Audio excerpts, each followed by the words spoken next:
Hi friends, எல்லோரும் ரொம்ப வருத்தமாக இருக்கீங்களா? எல்லோரும் ரொம்ப கவலையாக இருக்கீங்களா?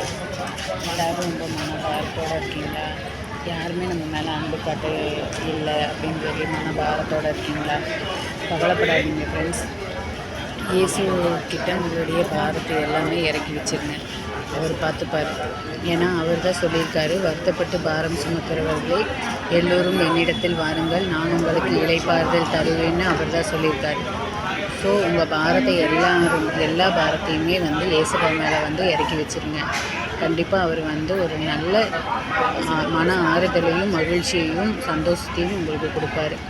என்னடா வீட்டில் ஒரே பிரச்சனையாக இருக்குது, இப்போ நம்ம கணவர் குடிச்சிட்டு வீட்டில் தொந்தரவு பண்ணுறாரு, குழந்தைங்கள அடிக்கிறாரு, அப்புறம் நம்மளையும் அடிக்கிறாரு அப்படின்னு வருத்தத்தில் இருக்கிறீங்களா?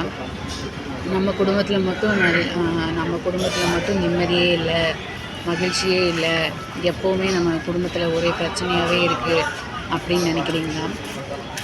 உங்கள் எல்லாருக்குமே தான் ஆண்டவர் சொல்கிறாரு, பயப்படாதே, நான் உனக்கு துணை நிற்கிறேன் அப்படின்னு சொல்கிறாரு. ஸோ நீங்கள் எந்த இதுக்குமே பயப்பட தேவையில்லை.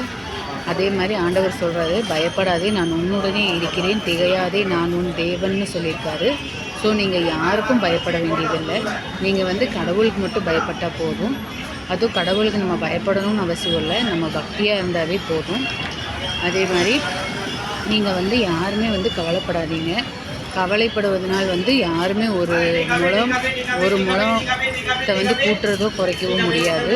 ஸோ நீங்கள் ஒன்றுக்கும் கவலைப்படாமல் உங்கள் விண்ணப்பத்துடன் கூடிய சோஸ்திர பலியுடன் கூடிய விண்ணப்பத்தை செலுத்துங்கள்னு சொல்லியிருக்காரு. ஸோ நீங்கள் யாருமே கவலைப்படாதீங்க. கவலைப்படாமல் சந்தோஷமாக இருங்க, எப்போவுமே சந்தோஷமாக இருங்க. குடும்ப பிரச்சனைகளை நினச்சி கவலைப்படாதீங்க. அப்புறம் மன அழுத்தத்தில் இருந்தீங்கன்னா அதை பற்றி கவலைப்படாதீங்க. பிள்ளைகளை குறித்து கவலைப்படாதீங்க.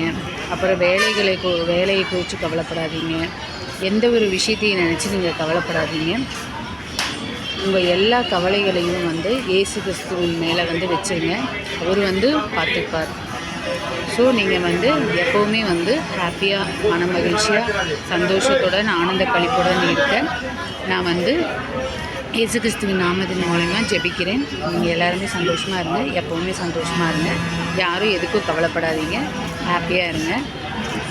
இந்த வீடியோ பிடிச்சிருந்துச்சின்னா லைக் பண்ணுங்கள், ஷேர் பண்ணுங்கள், சப்ஸ்கிரைப் பண்ணுங்கள், கமெண்ட் பண்ணுங்கள் ஃப்ரெண்ட்ஸ். Thank you very much.